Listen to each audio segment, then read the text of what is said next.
বাঙালি হিসেবে নিজেকে যে কতটা প্রাউড ফিল হচ্ছিল তা বলে বোঝানোর মতো নয়। আজকে মনটা অনেক ভালো হয়ে গেছিল জিনিসটা দেখার পরে। কি হয়েছে এটা আপনাদের জানাবো আস্তে আস্তে। চলেন আজকে বের হলাম। নর্মালি তো বাসার আশেপাশে বের হয়ে ঘুরতে, আজকে একটু দূরেই যাচ্ছি। তারও একটা কারণ আছে।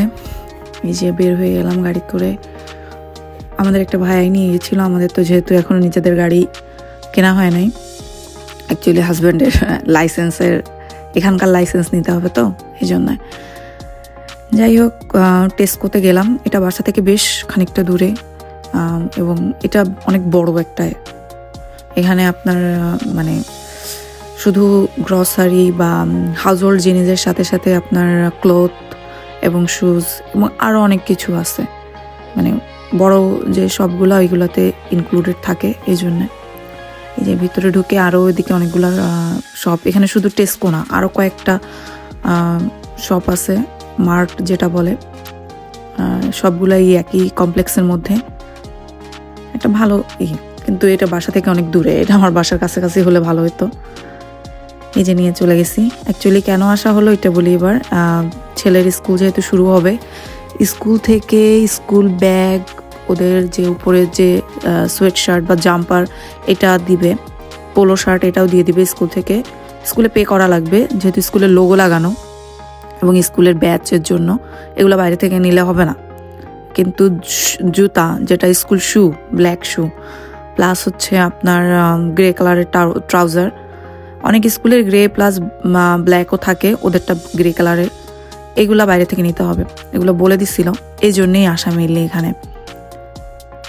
সো এই যে ভিতরে ঢুকে গেলাম। এই জায়গাটা মানে ভিতরে হিউজ এরিয়া, হিউজ। যেহেতু আমাদের নিচে কোনো কাজ নেই, তারপরে একটু দেখলাম। এই যে উপরে চলে আসছি দোতলায়। এখানে পুরাটা ক্লোথিং সেকশন, বাচ্চাদেরটা আলাদা, মেল ফিমেল ভ্যারাইটি হিসেবে স্কুল ইউনিফর্ম ওগুলো আলাদা। এই সাইডে আবার বই খাতা অন্যান্য জিনিসপত্রও আছে, প্লাস হচ্ছে কিচেন ওয়্যার যেগুলা, ক্রোকারিজ। এই যে ইউনিফর্ম সেকশন, এই জিনিসটা দেখে মন ভালো হয়ে গেছে। Made in Bangladesh. মানে এই সেকশনের, স্কুল সেকশনের ইউনিফর্মের এই যে জাম্পার বলেন, তারপরে ওই যে গ্রে ইগল ওইটা কি বলে ট্রাউজার, সবগুলো বাংলাদেশি। মানে অ্যাকচুয়ালি আমরা মানে ইউরোপের কান্ট্রিতে, ইউএসএতে আমাদের পণ্য যে মানে ফার্স্ট প্রায়োরিটি বা টপ লেভেলে থাকে, এটা দেখেই বোঝা যাচ্ছে সব জায়গায়। ওখানে শপিং শেষ, এই যে বের হয়ে গেলাম। বাইরের আকাশটা মেঘলা মেঘলা, তাও ভালো লাগতেছিল। যে এখন যাচ্ছি, এই জায়গায় একটু নেমে গেলাম, দেখি একটু বাইরে খাওয়া দাওয়া করা যায় কিনা। ম্যাকডোনাল্ডসে ঢুকলাম। এগুলোতে আসার পরে ম্যাকডোনাল্ডসে ইউজুয়ালি যাওয়া হয় না, কেএফসিতেই যাওয়া হয়েছিল। সো এটা আমাদের বাসায় যাইতে যাইতে মানে ছিল।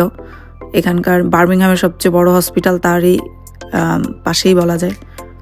এখান থেকে অর্ডার দিয়ে নিলাম ঝটপট।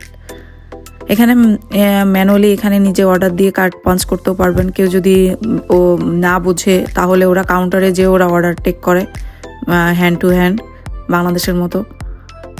এই যে ছেলে শুধু ফ্রাইজই খাইছে আর চিকেন নাগেট খাইছে, আর কিছু খায় নাই। এই যে বাসায় ফেরত যাচ্ছি। অ্যাকচুয়ালি বললাম না, মনটা একেবারে ভালো হয়ে গেছিলো ওখানে যাওয়ার পরে। মানে অন্যরকম একটা ফিলিং আসতেছিলাম। আসলে আমরা বাঙালিরা অনেক কিছু দিয়ে অনেক জায়গায় এগিয়ে, শুধু আরও কিছু করতে হবে আমাদের। আল্লাহ হাফিজ।